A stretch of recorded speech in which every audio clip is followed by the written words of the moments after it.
So what are some thoughts that you have on what defines a family? What makes family a home, or what makes family family? Be it blood relation or friends that become your family. I think for me, family throws up loads of questions and loads of tensions. I was not quite separated, but separated in a way from one of my brothers for a period of about 15 years. And you know that way with friends, when you don't see them for ages, really good friends, and when you meet them again, it doesn't matter whether it's a year or a week, you just straight into conversation. There's no picking up speed, it's just there. And that was what it was like with my brother. You know, I hadn't seen him for a long, long time. There'd been issues in our family that meant there were things to sort out and you know, things to understand between us, and a lot of time to make up. But that's exactly what it was like. You know, I remember picking him up from the station in Glasgow at a lunchtime, and you know, within 15-20 minutes it felt like there'd not been a 15-year gap. And so for me, that's one of the strong elements of close family, or the upbringing that you share with somebody, builds in that shortcut to closeness that I'm not sure you can absolutely replicate with friendships, but that good friendships, you know, move towards. So that's the positive part of it for me, but the tensions that it throws up are, you know, am I always a little boy to my father, who's now in his 70s, who's not going to change how he thinks about being a man, and demands that I act in a way that fits in with his life and his worldview. You know, am I me with him, and if him and my wife are in the same room and I have to be two different people, how does that tension work? What's that leave me with afterwards? Who do I disappoint? Because it's that strong. You know, if I'm the two different me's in the wrong place, then somebody gets disappointed. And if I don't pull it off, quite often it's me that's disappointed. So there's all sorts going on, and you know, living up to expectations that I thought I'd left as a teenager. You know, when I rebelled as a teenager and did stuff that I was told specifically not to, you think that's rebellion. But then, you know, here I am 30 years later, still thinking, shall I do what they want? Shall I do what I want? So even having those questions left throughout life, family's weird. Definitely weird. I think family's a thing which we didn't make a choice. Yeah. It was just there, it was given to us. We were just kind of born into it, obviously. And what may come, you know, end of the day, for us, as growing up as Pakistanis in our culture, family is a key thing. And within family, there are certain values that you have to hold. So parents, they're your elders, you have to respect them. And parents expect certain behaviour and manners from you without question. And if you question them, oh, you're in trouble. So normally, like if you were to have a conversation with your kids and you explain to them, this is why I don't want you to do this or this. Not in our culture. You don't do it. Why? I just said you don't, and that was it. That was the end of it. And you just accepted it because that's your parents, and you've been taught to give that respect to them. But as you get older, they realise that hold that they've got. You know, you're not a kid anymore. It's kind of slipping away from them, and you're starting to make your own decisions. And yeah, some of your decisions are messed up. I look back at them, and a lot of my decisions at that time when I was changing were messed up. But I think if I was given a better explanation, I probably would have dealt with it slightly. Maybe I wouldn't, but more chance I would have had to make a better decision based on that. But regardless, what I found is no matter how bad things get or how good things get, the family's always there at the end. For me anyway, that's my own personal experience. They're always there at the end, so it's pretty vital to me, family. And yeah, there've been times when I've had proper fallouts. I've had a proper fallout with my dad as well. I don't have a mum and dad anymore, they both passed away, but yeah, my dad, we had a serious fallout, but at the same time, my dad respected me more than the other siblings, because I think later on he realised, well, he was thinking enough to challenge me, and he was proud of the fact that I could stand up for myself, and he wasn't expecting that, being a youngest as well, sort of thing. But I seen something that I thought wasn't fair, that I thought wasn't right, and I stood up against that. But regardless of everything that happens, all the experiences you get, you can't detach from who your parents are. You can't detach from who your brother, your sister, are. It's just, and then now extended to that, my wife and my children. To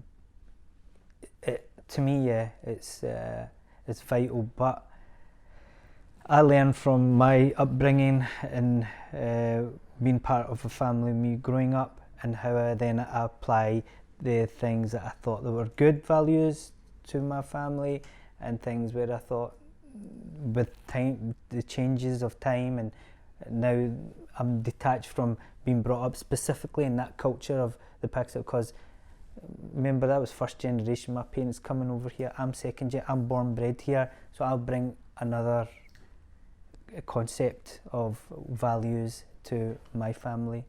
Yeah, that's my perception of it. Do you find yourself doing things that your dad did? Absolutely. I do find that. Would I say both my mum and my dad? Probably an element of both, but certainly my dad, yeah. Me too, definitely. Stop myself every other day. Yeah. You sound exactly like him. I was born and brought up here, so it's like growing up, I've got a different take to things now, mum and dad have. But what was me was, because I was the baby as well, there was a big age gap between all of us. I felt my father and my dad was more mellowed out by the time I was growing up.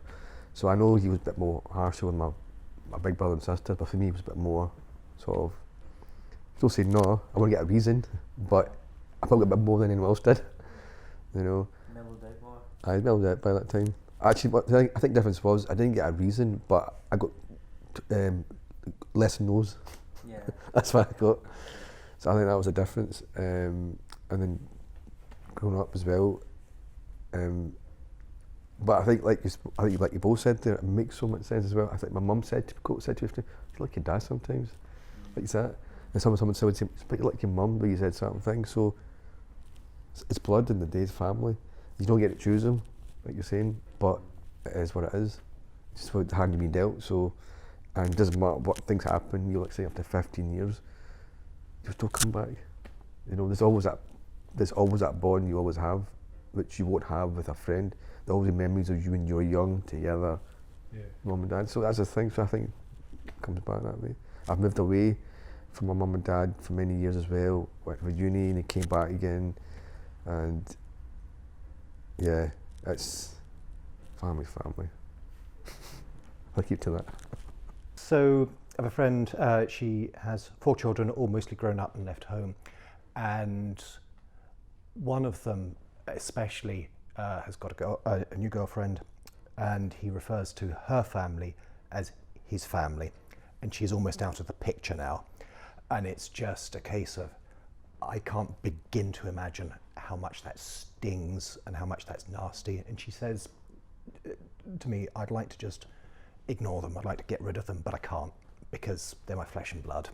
So they're unfortunately, what can you do? but also, isn't there that quote about the, I don't know, I think it's Romeo and Juliet, something like that about the a child's rejection by a child being sharper than a serpent's tooth, or something like that. It's a completely garbled quote there, but it must, that's one of the downsides of it as well. So I think when it goes well, it goes well. But my God, that can hurt, I suspect, harder than anything. Similar to your experiences of being very strict, for a different reason, or maybe the same reason. My parents very, very religious, strictly religious, with very strong faith that determined their day-to-day way of living and all their actions. So we were brought up in that environment of, this is why you do things, and you didn't always get a reason the same. So my rejection of that faith or that religion, going through my teenage years, which I kind of covered it up, but then I couldn't stop it coming out in my early 20s. I don't believe in God, so, and I never did, and you can't really fit into that faith, very strong faith environment, driven environment, without that in common. So, the disappointment my parents feel and my grandparents, who I was very close to, was massive. And I totally got that it must be devastating for them, but what are you meant to do? You are not your parents. You've got to be an individual. And there'll be different reasons for causing that pain. I'm kind of at peace with mine in myself, but I know, my father at the moment doesn't want to talk to me because of this, and it's 30 years on since that decision. I'm not going to change my mind. He's not going to change his mind. But he doesn't want me to interact with him because of it, which is very sad. But this again comes back to these tensions within families, that if your father does something out of turn, are you supposed to shut up and take it, or do you challenge because you don't think it's right? And it's a different situation, but the same outcome. I think that I always felt that they brought me up in a way that allowed me to be myself and to stand up for what I thought was right, because that's what they did. They modelled it, and it's caused us to be like this now. But a bit of me thinks there must be something in there that says, we've raised this boy to be somebody who stands his ground. Maybe they don't, maybe just don't like the fact I don't agree with them. But yeah, but what that's meant in terms of family for me with my children is that I've been very, and maybe gone the other way, but been very open about what they want to believe about their worldview. I would definitely not want to force on my children a particular way of being that is the right way and the only way, which I think, your experience sounds like that's what you got. I don't know so much about you, Stephen, but my parents had one way of doing things, and that was it. And you didn't get to do otherwise until you were out of the house. And it has an impact. So just to fill in the gap there, my family background was stable, supportive, horribly normal, and I'm grateful for that. We were church going every now and again, but it was Church of England, so nothing that was particularly extreme or dogmatic, and that wasn't really those tension points. But don't get me wrong, my parents are lovely people. My mother is a loving woman who loves kids, loves providing. She was always there. She's always there to go back to, in this strange way that we have. But she is always there. My upbringing was safe, it was comfortable. My dad worked very, very hard to provide for us all. So there was never any, it never crossed a line into, oppressiveness, if you like, other than I've thought. But yeah, how you step out and be your own person, I think is really important, and it's important for men and it's important for women equally. But the pressures, I think, because for me, talking to different men over the years, there is that stereotypical pressure to perform, to look after yourself, to always cope, to always deal with things, to be the provider. It's there, whether we like it or not. It's in society, it pervades us. Because of that pressure, I think young boys and young men, as they turn into adults, feel that in a particular way. And whether we get to the bottom of that or we don't, I think hinges on what you were saying about being open and giving reasons for why you want to do things or why you want them to act in a certain way, and helping people learn rather than react. So what are some pressures or challenging experiences that you've all experienced that have impacted you as a man? When my dad left, he went way back to Pakistan. He thought he'll make a life there, he'll start up a business, and we'll all move back to Pakistan. Very unrealistic idea, but he thought because his origins were from Pakistan, that financially he had now done what he had achieved, and now he should return back home again and establish a good living standard of living for us and go back. His friends from Pakistan that were here at the same time as him that have been living here had basically came up to him and said, "This is ridiculous, this idea you have is ridiculous. Your kids are born and bred here, they know nothing about the culture in Pakistan, you're going to uproot them and put them in a foreign land. It's foreign to them. It might be your home, but it's foreign to them." But it's also foreign to him because he'd been away for such a long time as well. Him going back, although he was born there, he was there for quite a number of years, but being absent for that period of time, things have changed, and he had adapted to, his mindset had adapted to here. And going back, it was almost reversing that. It's difficult.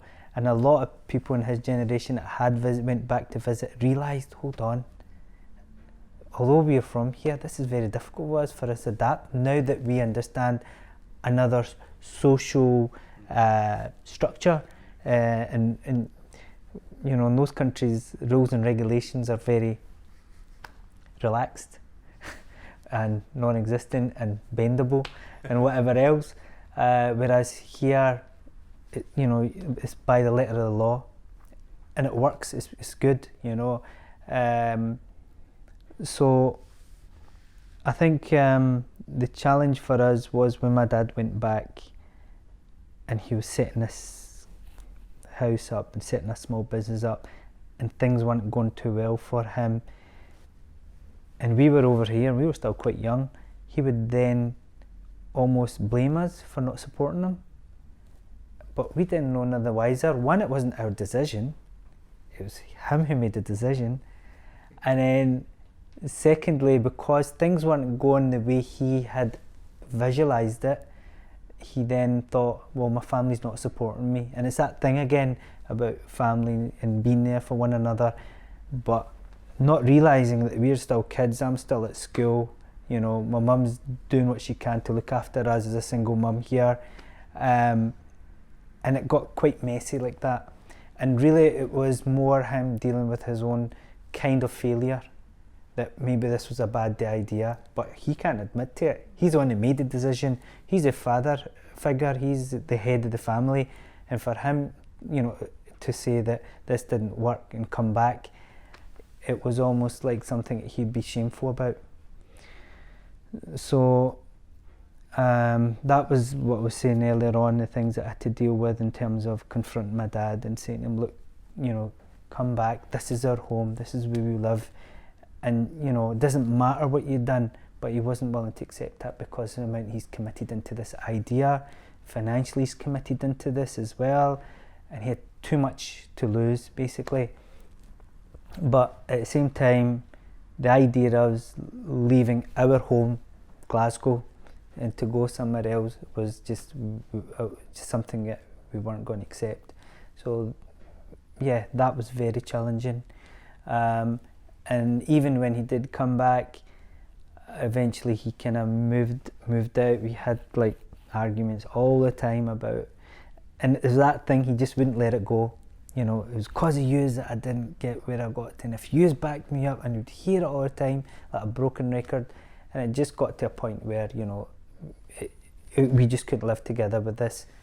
But as my dad got a lot older and he's alone, he realised, my God, I had a family, I had kids, what the hell have I done? And how did I get to this point? And I think that realisation, himself reflecting on that it was nothing, no part in our side that caused this, then he just kind of mellowed out and he thought, you know what, whatever happened, I just need my family around me now. But it was a hard pill to swallow for him, because it was ultimately his decision, and we as kids, and we would never question what, in fact my mum would never question, she wouldn't sit there, they wouldn't have like a dialogue and discuss what's good for the family. He said it and that was the word and that was the end of it. So that was pretty challenging, but we did come out of it at the end, but it took a very, very long time and a large portion of our kind of growing up and our life to deal with, certainly.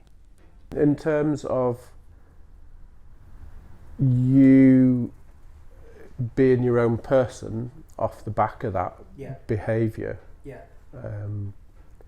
how do you think that shaped how you want to be, you know, with your family or But it does. I mean, certainly, I think my mum done a good job being mum and dad. So I didn't really feel that I was losing out in, you know, the father figure type thing.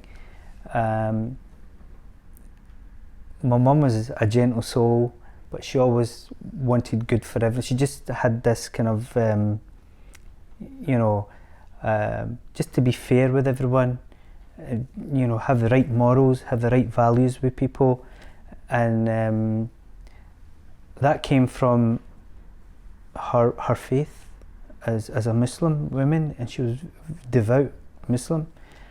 But because she was going through so much turmoil in her life, and she had to deal with so many difficulty, she turned back to her faith, and she held on to her faith to give her the answers, and she held on to that aspect of it to see her through difficult times, and that got threaded through to us as well. And it was always good values, you know, things of, you know, you just had to have the right morals and deal with the situations the best you can. And I think that certainly my dad, I mean, the problem with my dad was there was a whole period of time he wasn't there. So as we were growing up, by the time he got back, we didn't really know him, and he didn't recognise us. We all knew him from the 10-year-old who had the dad and before that, but that whole period from like 10 to about 18, I didn't know him and he didn't know me, and that absence was getting to know each other again. Basically, it was a bit of a task. Yeah. I bet you could talk to somebody in their 80s who has lived through something else like that, because I'm thinking my father's father was absent during the Second World War. 6 years away. You know, and this person has grown from being 4 years old to 10 years old or whatever it is. You know, that kind of thing.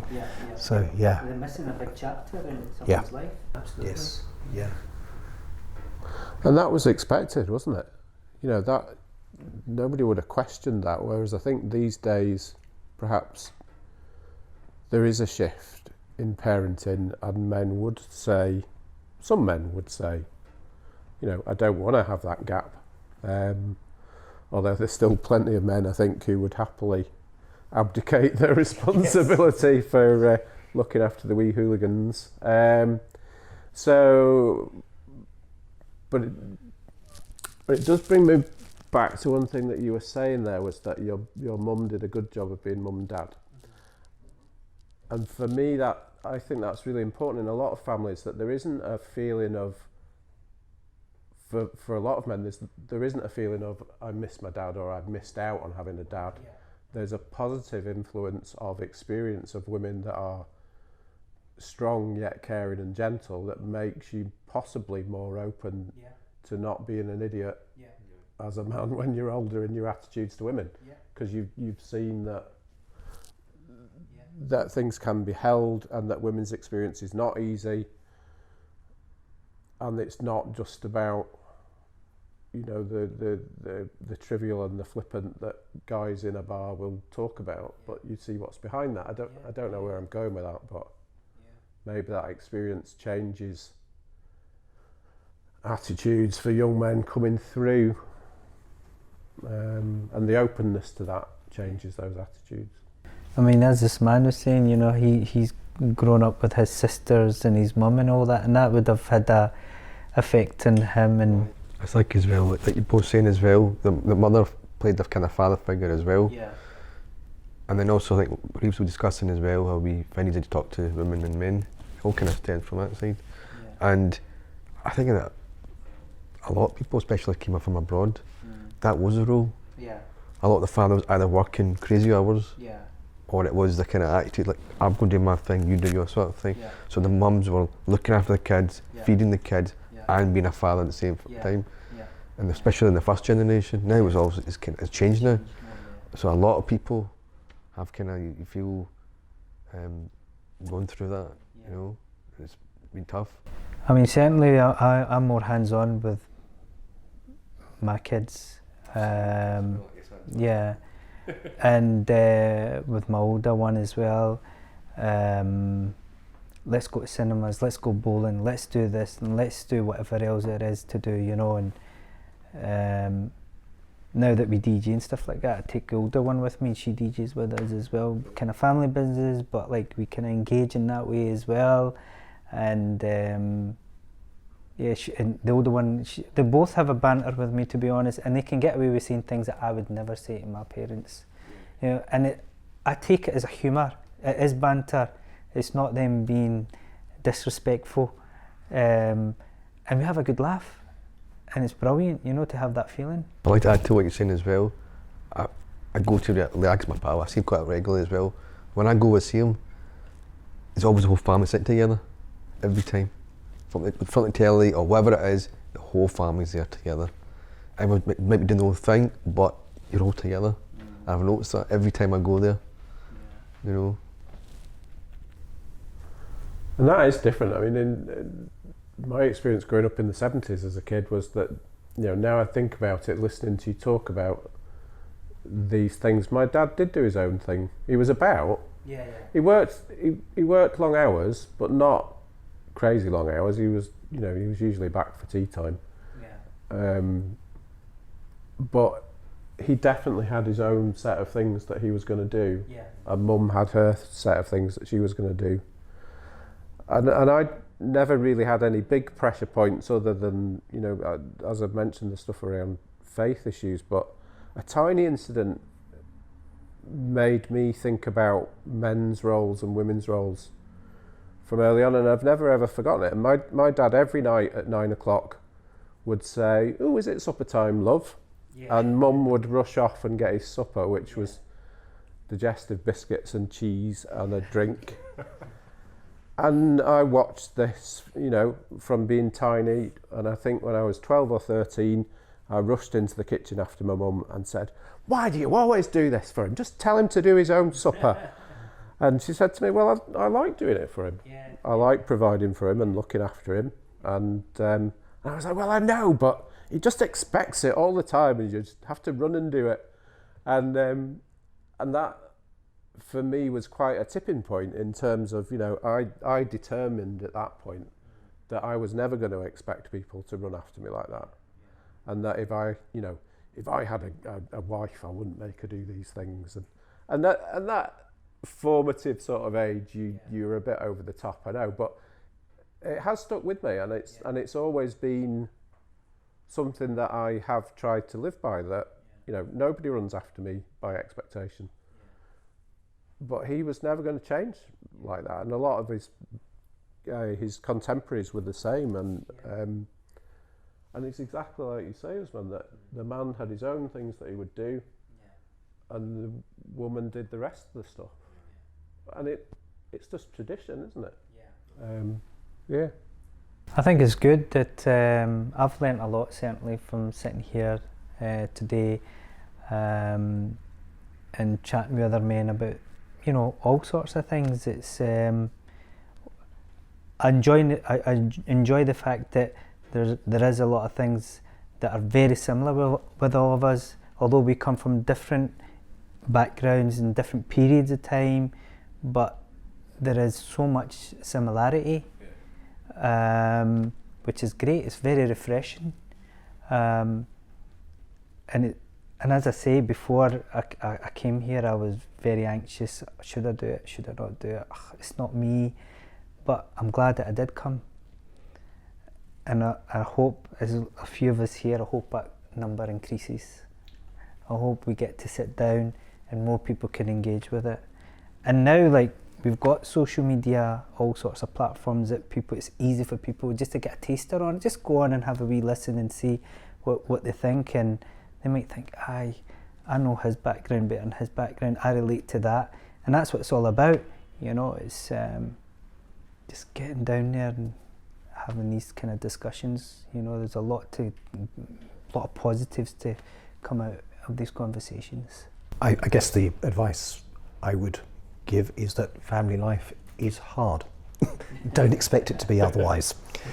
Whether that's troublesome parents, aging parents, troublesome children, yourself, that kind of thing. It's hard, and you don't get the option too much of escaping from it. So you need to put in effort to make it work. And that's sometimes not pleasant, but the rewards are there when they come. I think my words on family, to misquote the author Kurt Vonnegut, who said that we're here to help each other get through this thing, whatever it is. I think that's what he said. It's like you, Stephen, to say, reaching out to family or to friends can sometimes feel too difficult to do, because the closeness and the friction that there's sometimes built up seems too much to get across. But it's worth it, because they're people that we have and support that we have usually. And even if there's problems and if people have fallen out, you can make it work.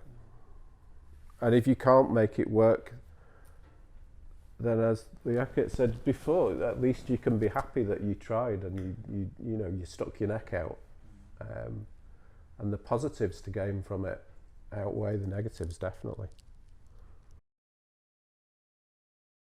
So what's your first memory or experience with a friendship or a relationship, and how did you enter it?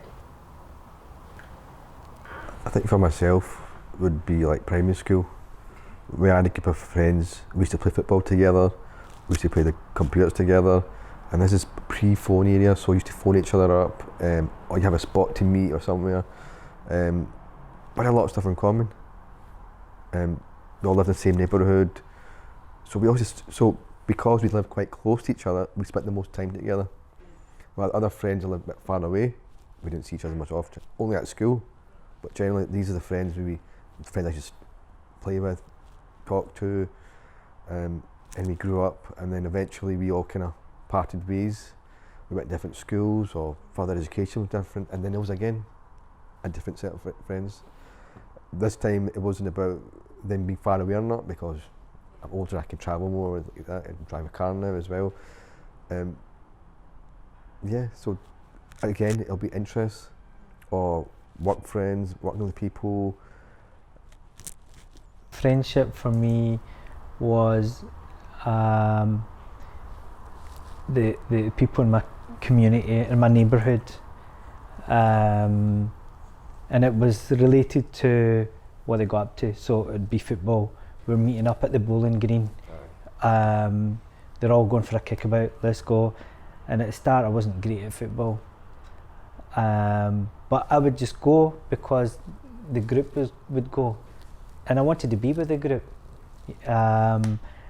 And you know, you were accepted. You weren't accepted because you were a good player. If you weren't a good player, you weren't going to be part of the group. And that's what was kind of appealing, because it wasn't based on your ability. It was just based on the fact that you were recognised as being one of the guys from the neighbourhood. And that was great, because if it was based on my ability, I'd be a loner probably. So looking back at it and reflecting on that aspect of, it was just your neighbourhood friends, and then other than that, then just hanging about in the streets. It wasn't necessarily you know, a particular thing you're doing, like sports or whatever. It was going, just what you're doing, and I'm going to the shops. You want to come with me? Yeah, okay, we're going to go get some sweets. So, yeah, come on. So he'll have more money, he'll buy some sweets. I might not have any money, and we'll share, you know, half a penny sweet, and he'll have half, I'll have half. It was silly wee things like that. It was very innocent. It was very, you know, organic, I would say. But you didn't think of it in any way. You just fell into, yeah, this is great, and so that developed a kind of circle of friends that were all in that kind of related in that same particular way. And within your neighbourhood, you knew the other people that didn't perhaps have the same interest and didn't perhaps kind of engage in the same way as you did. So they were that group. Right. Yeah, so that was childhood. And as you grow older and you leave perhaps junior school and then you go into senior school, dynamics change quite a lot. And it's not just because it's a different school and there's a lot more new faces and stuff, but also as a person, your development changes and your thinking changes. You're not a kid anymore, and you start having to adopt a almost not adulthood, but like, you know, and you kind of realize that you're not a kid anymore, and then interests change, and I think that's when you start experimenting as well with, oh, they're doing that, it looks like fun, what is it all about? And then you try to go that way, and then so if it works, then you've got a new set of friends because there's a new set of interests. So the interest kind of develops that movement towards a relationship and friendship in a different way. And for me, it's been that kind of thing as I've been growing up, I think. But really, for me, it was just never been harsh with people. And if people had weaknesses or vulnerable in any way, I never took advantage of it, and I would probably be more supportive towards them about it. And I think I recognised that at a very early age, because I myself didn't feel very confident. So I needed a space where I was comfortable in. And so if someone wasn't that confident, you know, the popular guy, I would think, that's cool, I feel comfortable with this, I can relate with him, you know, we've got something in common. But if it was a popular guy and all the girls liked the guy or whatever, I wasn't me. I wasn't comfortable with that, and I couldn't be that at that point, you know. It was. So I think that's how, for me, relationships and friendships developed for me. We've discussed about how we've all grown up in different areas, and I'd given you this impression that I grew up in somewhere idyllic and leafy and all that kind of thing. But the lived experience is, again, exactly the same. Yeah. So my primary school was where I had first exposure to more people than just outside my friendship group. That was a group of, so there's about, I'm going to guess, my memory is probably wrong here, about 30 of us, boys and girls, that started off at 5 and travelled together until we were 11, and we all knew each other and that kind of thing. There wasn't the point you made about there's not really sort of favourites or that kind of thing. You did have a best friend, but actually you were all there for each other. It's interesting, I think, for me also looking back on it, how at that stage, at primary stage, and basically pre-puberty, it was acceptable for men and girls, boys and girls to play together. Yeah. Absolutely.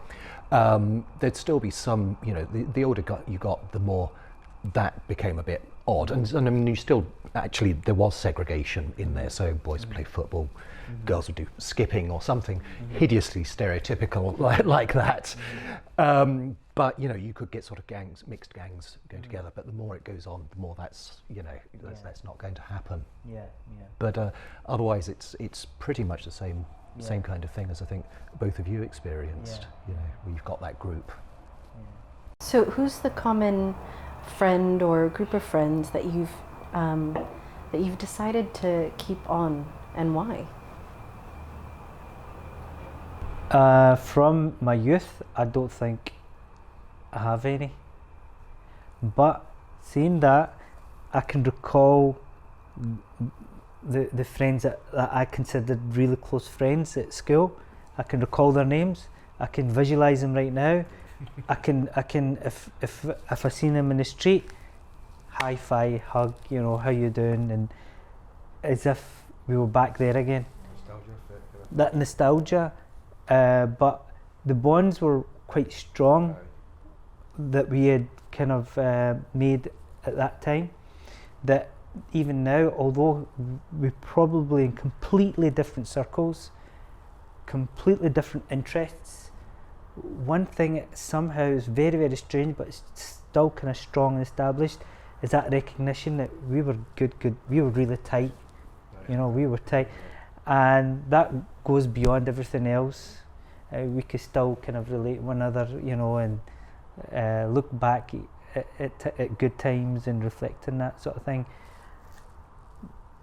Seeing that, there are some people also which, now thinking about it, that I thought were good friends, but I perhaps was a bit naive and didn't realise that they had other agendas of that friendship. And I was purely taking it on basis of the kindness that he was showing and me giving that affection back. But they were doing it for a means of something else. It was almost like they were controlling me as a friend, like who I should hang about with. And at that time I didn't think anything of it. But things that have happened has made me realise, oh, you're a nasty person. And how did I actually miss that? That was, wow. It's a good thing. It's definitely a good thing, because it makes me the more wiser. Like it opens my eyes more. It makes me conscious about really exploring what is a good friend. I'll question that. What is a good friend?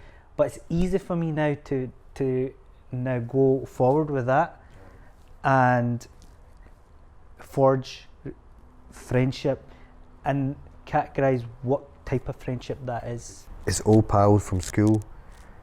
I might not have spoken for 10 years, 15 years, but they all text you in there, and when you meet each other up, that nostalgia effect. Remember when we were like 5 years old playing and you hit that garden, you hit that, you smash that window, it's like, oh my, all those memories. But like it was saying, we might not have much in common now, completely different lifestyles and everything, but there's still that feeling there, like, well, remember that, remember this, remember that teacher, oh, she did that to me, she said that to me, kind of thing. And then when you get older, because I was all innocent at that time, like I was saying as well, when you get older, I noticed when high school and beyond, when I made particular friends, there was some kind of different intentions of friendships, different things kind of came into play, and at that time I still based it the way it was when I was young. I took things for granted. Oh, not at school. Even I was told that person's a bit, what's that person, what you talking about, sort of thing. Well, that person's fine. But then life experience, trial and error, then you realise, okay, he's not a good friend, and then older you get as well, meet other people, and you're like, okay, he's a good person, she's a good person, that's not. You can sort of now, you can figuring them out now before from a distance. And how has that carried into now in the workforce? How you make friends? Do you continue to make friends in the workforce and meet them outside, or is it something different from childhood friends? In 2003, I think it was, my wife and I decided to leave London, where we were living at the time, and go somewhere different. And that somewhere different ended up being Inverness. That's different, yeah. They do, you know, some of them allegedly do have webbed feet there, but no, for all the Inverness viewers, I really enjoyed my time there. But it was actually, it took a long time to make friends there, probably about 7 years. We were setting up, you know, ourselves as a new company and so forth, and so most of the acquaintances you make are just acquaintances. And friends were difficult, although oddly enough, I met one of my childhood friends who'd also moved to the area. Wow. And we have continued to keep in touch there to this day, so he actually classes as my oldest friend. The other perspective is that about 4 years ago, I went on a sort of a scholarship program over to the States for 3 months, and there were, I think, 27 of us went over, and a sizable proportion of those have become friends that I keep in contact with. But it almost took that school-like environment for it to happen once again. And going back to a point that you made earlier as well, I have the life lessons now to actually work out, nah, I'm never going to get on with you. Let's not try. It's no skin off anybody's nose here. We're adults. Yeah. Just put you to one side because we're different. Yeah. You know, we have nothing at all in common, and we can be pleasant to each other, but you know, we're not going to keep in contact and that kind of thing. I've got a simpler look and a take on these things now. If someone's good to me and they show respect, I'm even kinder to them and give them even more respect. And that works for me. And what that does is I can then create an environment of friends that are pleasant and that are kind, and they're just decent people, polite, decent people, and I like that. And I want my life to be surrounded with people of that nature. Have a laugh, have a banter, you know, take a mick at me, but in a way that you're not actually laughing at me, but with me. You know, it's very, very simple. I've kind of simplified it a lot in that sense. And yeah, I mean, I'm very kind of open with people, and my household's pretty open in that sense as well. I can verify that as well. and I enjoy that. I like that experience because it keeps me happy and it keeps me in a good place as well. Being surrounded with people that are smiling, that are joking, that are pleasant, that they just want to be in your company and just be nice, kind people. It's a, you know, it's a healthy place for me, and it's very simple for me, to be honest. That could end up into long-term relationships, or maybe just the sheer fact that people's schedules and my schedules, we don't see anyone, but when we do, it's still pleasant. So not because we don't see everyone on a regular basis doesn't mean that we're not good friends. Just the simple fact that we have that commonality of sharing, you know, and just being polite with one another and being kind to one another is perfect. I'm happy with that. So on the topic of healthy boundaries, are there other healthy boundaries that each of you have developed along the way from your experiences with friends and in relationships? I think what it's actually, friendship's one thing. I think what that's helped me with in terms of relationships is with my relatives, with my family, because I've given quite a lot of time to friends, and what about my own family? They are my own family. Sometimes I probably take them for granted. They're there, and you'll meet them on certain occasions, and that's about it. And I feel it's not nice as a brother or as an uncle or whatever, and I'm still guilty of it. I've certainly, I wouldn't say I've figured that out. I still take them for granted and think, oh, sorry, that's family. I can give them time another time, because they're always there. They're my family. They're not going anywhere. But that's made me kind of reflect. No, I have to take time out. I have to build those bonds and just share happy times with them as well. Because once they're gone, they're gone. Once they're and it is a lot of times where like my niece. I wish I'd spent more time with my niece as she's grown up and stuff like that. But I feel as if at that time it was my kind of youth, and I was very, very selfish. It was about me and me having a good time, and me, going out and building relationships, just having a good time basically. And I think, like my niece and my nephews even, they kind of did suffer the fact that I never had that uncle, niece, nephew relationship, and took them to cinemas more often, and took them to the beach in the summer or whatever, day outing or whatever. So I do regret that, but the fact that I do regret that and I do recognise that, I can do something about it now. It's not. I don't think it's ever too late. I don't think it's ever too late, even though they're older now. Some of them are actually married and they've got their own kids. But let's still do it, because it's never too late. There is that sometimes feeling myself as well. Do I give my family the dues they deserve? But then back on mine, it's like, yeah, it's blood, it's family, it's alright. They're not going to go anywhere. They're in the house anyway and all that. But it does sometimes I feel maybe more relaxed around friends than actually family. Just, I feel that sometimes. Maybe I don't know, because after when I meet my friends, normally after a hard day's work, after a hard day's shift and everything, that's it. So everyone's kind of like, it's relaxing, chilling now.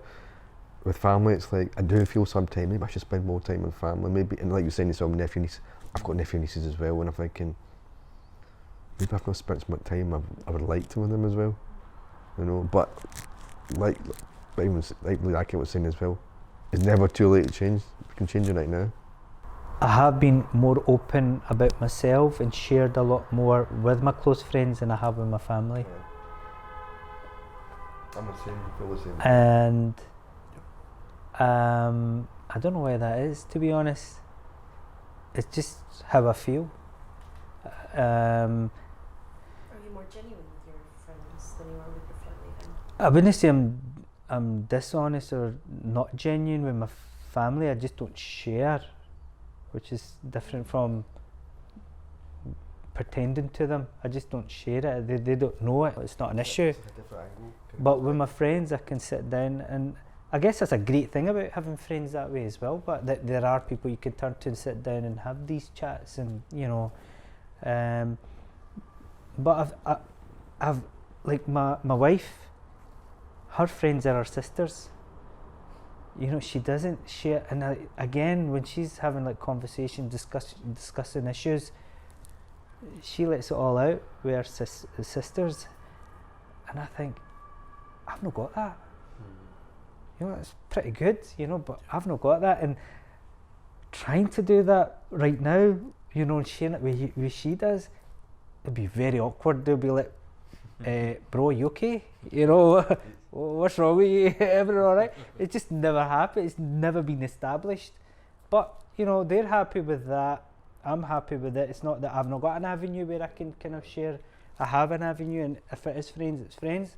But I know my family will be there for me if I had to pick up the phone and go, I need this, I know they're there. Likewise, they know it's the same. If we pick up the phone and say, I need this, then I'm there for them, sort of thing. You do sometimes feel more comfortable being open with somebody who's a bit more of a stranger. Yeah. So there's probably things I would say to you even though I've known you for 2 hours or so, than I would say to my mother, for example. Which is on the face of it ridiculous, because my mother has seen me in all states of hideousness from a mewling babe onwards. So I would assume that she wouldn't be shocked or appalled. But there's just that the element of some distance there is also I think you've got that sense of perspective as a man. Although saying that, I'm also very open, much more than I used to be, when I am having discussions with my sister nowadays, who's 3 years younger than me, and that is a relationship which has, I think, over the years become a genuine friendship where we are very open and honest with each other in the way that it sounds like your wife and her sisters are. The other thing I would say is, talking about friendships and sharing and stuff like that, there's one thing I think, and this is how I think I ended up marrying the person that I've married, is because she became a really good friend, almost like a best friend, and almost like I could share everything with her. And likewise, she was open with me and she shared everything with me. And I will say till this day, we don't have secrets. And that's brilliant, because finding someone that you can open up with and say the things that you want to say without any repercussion, without them going down your throat, or we'll talk about it. Yeah, obviously in any marriage you do get a wee bit kind of confrontational and things are said and all that, but end of the day, that bond, she is my wife, but she's also my best friend. And for me, I'm quite fortunate, and I thank God for that is established. So with the rough, I will, you take the rough with the smooth, because I know at the end of the day, I've got that best friend in her, which is great. But I think going back to like why I open out to my friends more than my family, just when we were talking, I was thinking about that, and my daughter, if she has some issues, I'll listen to her, but then I'll be very critical. But why did you do that? But you shouldn't have been like that. But you, rather than listening to her, whereas a friend wouldn't do that. A friend would sit and go, yeah, absolutely. And I think that's the beauty of having a friend. They don't criticise you the way family criticise you, but the family criticise you for to benefit you, to put, to steer you in the right way. Yeah, to consult you, and It seems harsh. Whereas friends tend to be more diplomatic and more kind of, on your side with that situation. Yeah, although I can think of some situations. So, like, I'll make this one up here. If we were best buddies and we went out for a coffee, and you just said, "I've got no money in the bank and I've just bought a Jaguar," I would say, "Yeah, you might need to rethink that one." Or I might say, "You're a bit of a jerk, aren't you? Sort it out, man." That kind of thing. But it's I think there's a really good friend will also point out your errors and all that kind of thing as well.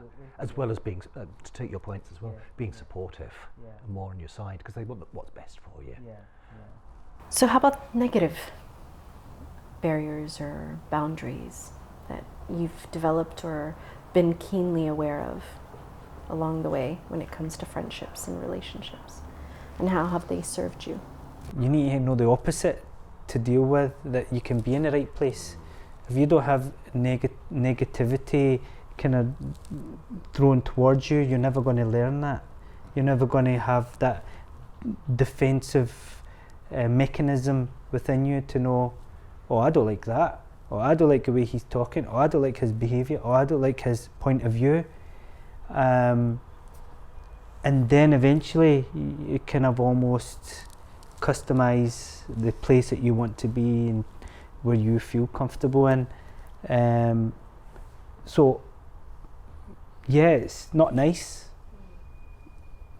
but the world is not always a nice place, and we've got to recognise that. But I think you can't really let it take you over and take over yourself when these negative kind of waves come from individuals. I think you just have to learn from it was the best way to just learn from it. And if you've got good friends, then maybe just consult with them, and that kind of communication to say, look, that's what he was saying, I'm not sure how to take it. And you know, if a good friend would kind of help you to steer you away, and give him another chance, see what happens, and then, you know, it's just a process. But yeah, get something, even negative, get something positive out of it. How about siblings? What are your friendships like with your siblings? Well, there's quite a big age gap between all of us, so maybe not as a friendship, it's more like I'd say my big sister, sometimes she'll treat me as a son as well, because such a big age gap. So as a friendship, it's not quite there. It's more of a motherly figure. So for me, I don't know about anybody else, but because I'm much younger, I think my younger sister and my middle sister, we're better friends. I think we talk a lot more. She talk about kids to me, what they're going through at school and stuff like that. I'll give us my advice, what I think is the right, appropriate thing to do, which is normally the wrong thing anyway. But I think the elder ones, it's not. I think there's a bit of a difference, communication-wise. But I feel with the younger sisters, more good friends. I think, or just more, yeah. The friendship with my sister, who's 3 years younger than me, has grown over the years. As children, we didn't particularly see eye to eye. There's probably some deep, psychoanalytical reasons for that. But I think just generally, it's how kids can be sometimes. But no, it's a good, I would say, genuine friendship now, as confidants, with the shared history, the shared cultural, historical touch points and that kind of thing. And I feel very privileged and proud to have that now. My brother's not that much older than me, just less than 2 years older, but growing up he's always had his group of friends, I've always had my group of friends.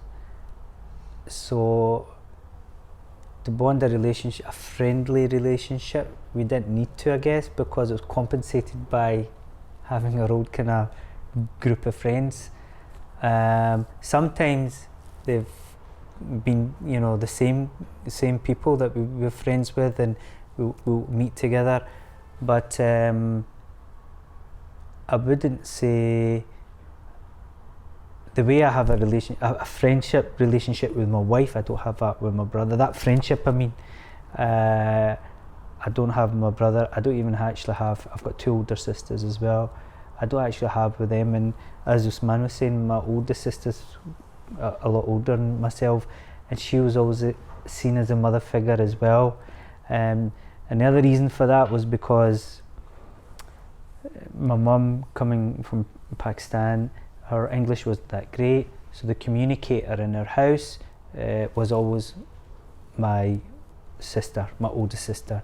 She was the one who arranged appointments at the doctors, or if it was issues at school, she would deal with it, or because she was a communicator, she could very easily, freely communicate and understand, and relate that to us. And so yeah, I wouldn't say I've got like a kind of friendship relationship with my siblings, but I don't feel as if I'm missing out on that.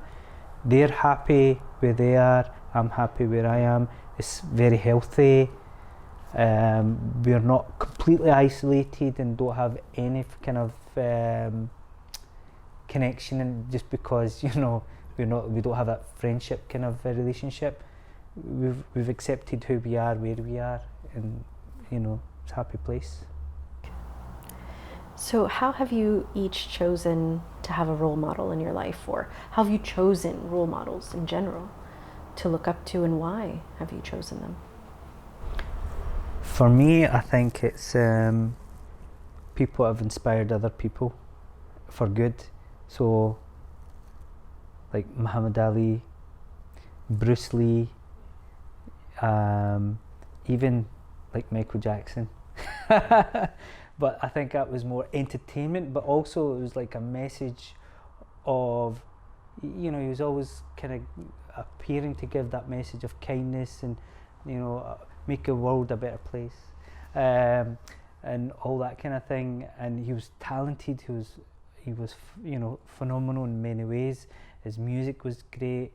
He was just like awe-inspiring. You'd see him and you think, wow, you know. Muhammad Ali, just the banter on him. We were Scottish, we love banter, but wow, you know, he was very witty. And that was just mesmerising in itself. But again, it was a message that he delivered to other people as well. You've got famous people, loads of money. They don't need to engage in other things with other people and whatever. They can just be selfish and make money and live their own lives and do. But they went out their way to engage with other people and put ideas into other people about good messages, you know. And I think that was very inspiring for me as role models. But like, you've got like the Kardashians, which I despise completely. I think there's no message that they're giving, and I think they're really, you know, bad for society in terms of the message that they're putting out there, and they're the opposite of what I would see as role models. So, and so it would be those type of people that kind of really inspired me. I think people that would do things for charity, go out their way. They don't need to, but they're doing it. So yeah, people in power that and influence that do something good with it. I think I'm very inspired by them. There's a quote that I'm struggling to remember, but it finishes something like, you are the message. And it also reminds me of another thing I was taught, which is everything you do and the way you do everything sends a message. And so I think you have these big role models, your Muhammad Ali's, that kind of thing, but you also have very small scale, often ignored role models, the people who turn up and are the treasurer of the local football club. The people who will clear up litter off the streets when nobody's asked them, that kind of thing, are setting examples and are, you know, they're not embodied in one person. But there's lots of them around there, and again it goes back to takes a village and all that kind of thing as well. And the reason I thought of that is because I was struggling to think, for me, who has been a role model, how do I choose role models? And I started thinking off around the sort of the entertainment avenue, but and that kind of thing. But I realised it's more a sort of constellation of these smaller role models that's had more of an influence. Unacknowledged, I won't thank them because I don't even recognise them, which is a pity. But I would hope that something of what they've done, in my turn, I'm aware now that I am the message, that, you know, and I should be contributing in some ways to being a role model in my own right. Even though other people, you know, I'm not going to be a role model like a UN ambassador for goodwill or anything like that, you know. But that's the beauty of the spectrum of role models. Just like you've shared. I think comes back to that. It's values. It's people that give value to other people, benefit other people, and people that are in need in whatever way that may be, that they're addressing those needs. I totally relate with what you're saying. It's 100%, you know, I feel that. And it puts a burden of responsibility on you as well, doesn't it? Yeah, no, absolutely. You know, you feel the guilty. message. You feel guilty. How much am I doing? You know, and this person's doing it, and what's stopping me? My kind of, I used to look up to was footballers. Henrik Larsson, Celtic. He used to have that hair, and it's just the way he used to do it was just amazing. And Eric Cantona, because he had the swagger, growing up. But then, while I was getting older, I almost realised they're not going to have much impact on me on a day-to-day basis either. So it was people that, I mean, like we've just been saying as well, it's the small things they do, how they treat other people, how they want to be treated as well. I mean, I was always know if I want to be treated with respect, treated well, how do I treat other people as well? Just looking at the way, like you're saying as well, people have seen the way they interact with each other. It's just or the subtle things they do, you know, you look out for. If I was to instill it in my own kids, it would be those values that would benefit individuals, benefit society. For example, there was recently, again, part of our DJ kind of business, there is an event that's happening and they're raising funds for an organisation that's food bank, so it's handing out food. And this organisation, we went to see them, and I didn't know they existed. They contacted us purely because they would need us for our services as the sound system and so on. And when I went to see them, it was this tiny wee shop in this, you know, in this neighbourhood, and very basic. You go in and they're telling you stories about people are coming in and literally how they live day to day, and it put you in tears because you think people live like that. You know, you're like, in this day and age, and Britain being the 5th richest country in the world, you know, all that carry on that you hear, and you know, and the politics going on about, you know, how the policies are going to improve, you know, society and everything else. Nah, you know, you see these people and they're improving society, and they're like grassroots people that are people that really need, forget waiting for policy to happen. They're doing it, and they're doing it off their own back. I would certainly encourage my children to see that and see this is the direction that you should be going in terms of looking at people and inspiring towards. And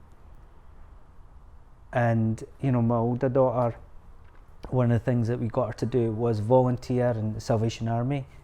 Why? Why do I need to do that? I don't even get paid. I don't care. You're doing it. She wasn't into it, but we felt, you know, the only way she's going to understand is if we put her in that situation.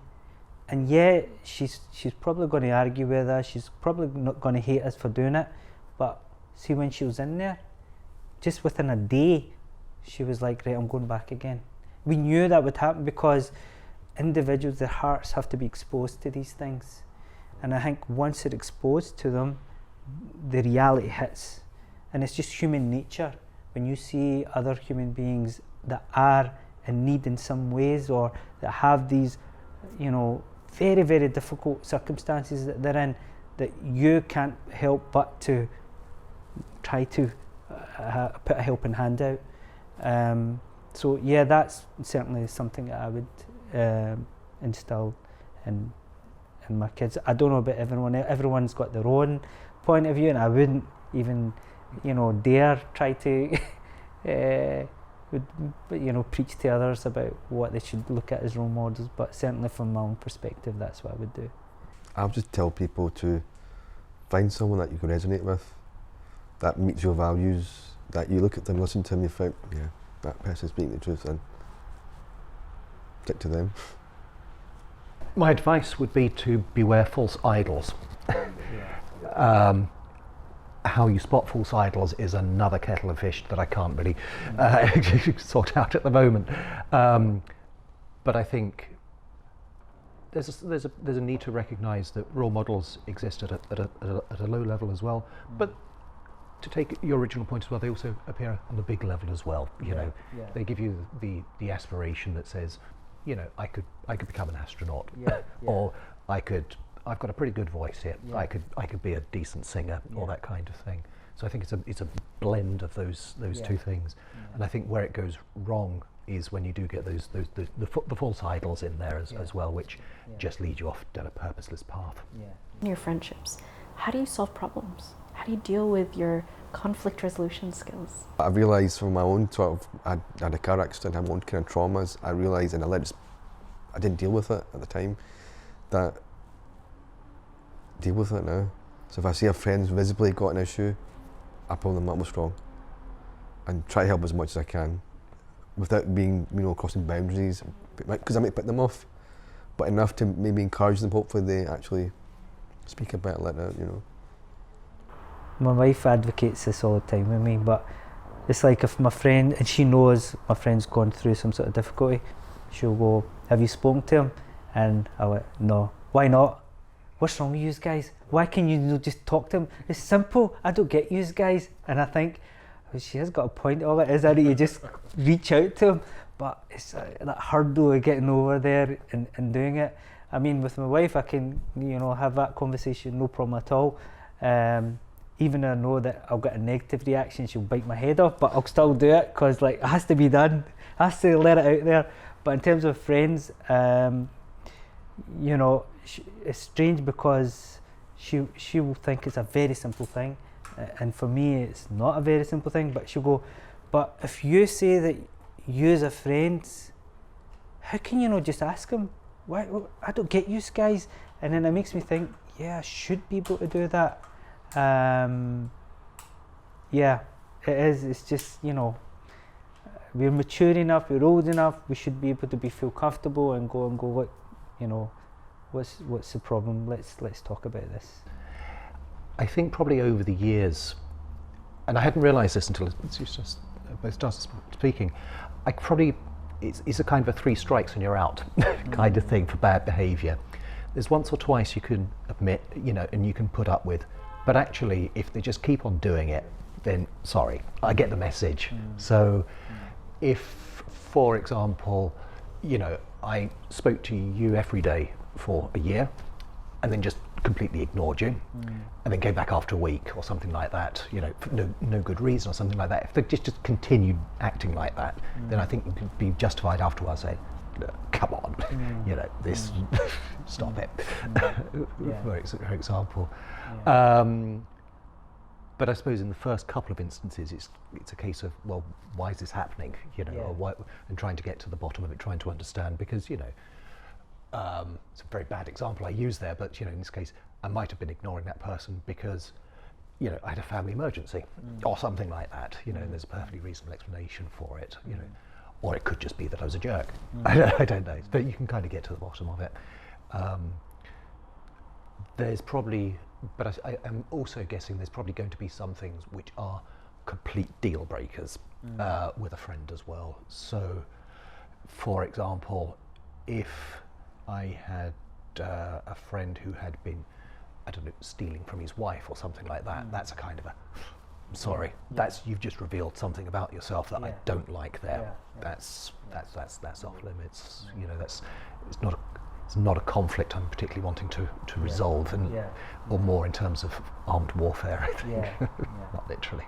Some friends, if they keep repeating their behaviour in that particular way, sometimes I'll look at it and go, you know what, that's just the way he's made. Yes. So if somebody's very rude all the time, or very harsh all the time, I can't say that they're deliberately doing that. That's just their makeup, and either accept that that's just the nature of them, and then that way I can be content with it and move on. Which I know there's some guys that are like that, and that's why I'm saying that, because it's very much that they're always right, and everyone else is always wrong, and all the rest. But take that aside, they're still in their hearts are good guys, and their thing is. So I would perhaps still keep a connection with them, simply because I know they're not a rotten apple. It's just the way they're made up. They're a wee bit harsh in their thingy, or their sense of humour is a wee bit, oh come on, it's like, it's not everyone's, it's the Marmite, it's not everyone's so the guys were saying to me, well, in that room I can only tell you certain stuff. I've got to act in a particular way, because if I give anything, it will be picked up afterwards.